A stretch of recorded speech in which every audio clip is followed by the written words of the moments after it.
like you've said, you've been in this position for quite a while. So I do want to dig into some of your accomplishments as Washington State AG because there's been so many notable things you've done. You've alluded to it already, but I think a lot of people would be familiar with you for filing a lawsuit back in 2017, challenging the executive order signed by then President Donald Trump, which was dubbed the Muslim ban. So can you talk to me about that lawsuit and how, I guess, did that moment at all change the course of your career trajectory? Oh, it changed a lot of my life in a lot of ways, I imagine, Kat. And in part because I was the first attorney general to challenge Donald Trump. As you mentioned, that first version of the Muslim travel ban, he signed it within a couple weeks of being president.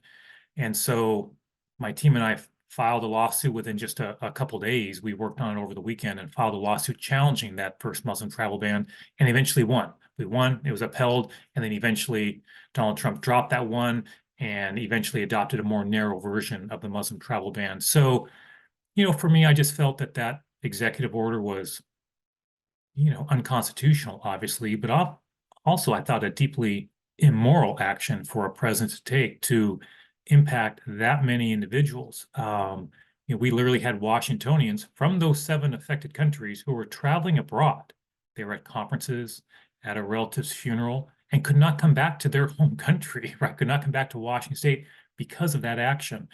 So I would say winning that case, it brought a lot of attention to me, it just was a high profile case. And so obviously you had an experience like that and you find yourself on national TV a lot and you're going to get more attention. So in a lot of ways, sure, I'm sure it changed my life in some ways. But the most important thing for me and the most important thing for my team is we felt a sense of accomplishment in stopping that first Muslim travel ban that was, like I said, unconstitutional and really I found to be a deeply offensive action.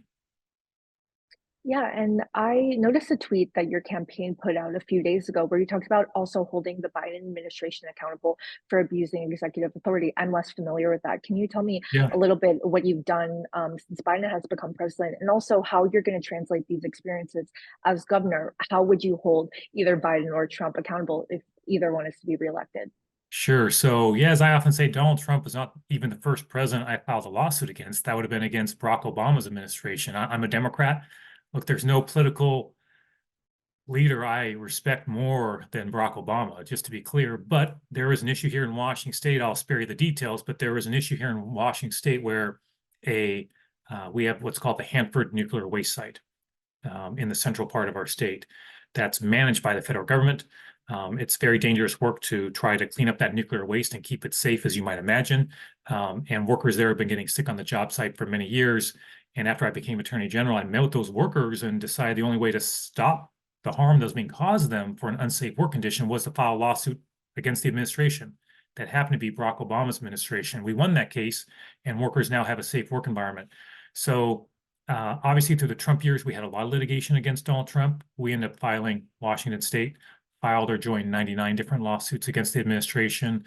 We only lost two or three of those cases. We had a lot of success there. And most recently, with the Biden administration, we have a case that's ongoing that's been successful so far to ensure access to mifepristone. That's the medication used for abortion medication. It's used in more than half of abortions all across the country and here in Washington State.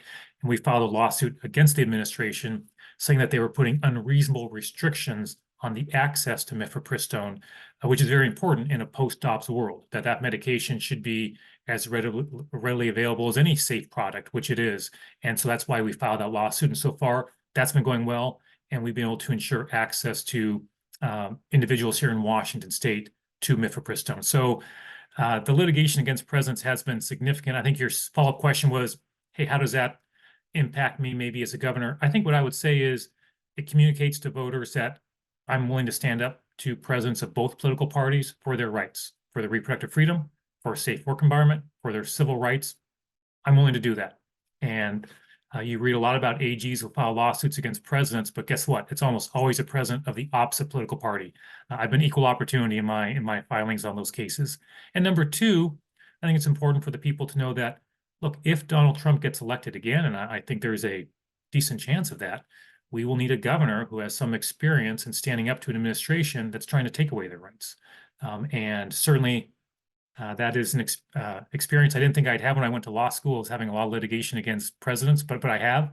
And I think that experience would serve me well if I'm elected governor and Donald Trump is the president of the United States.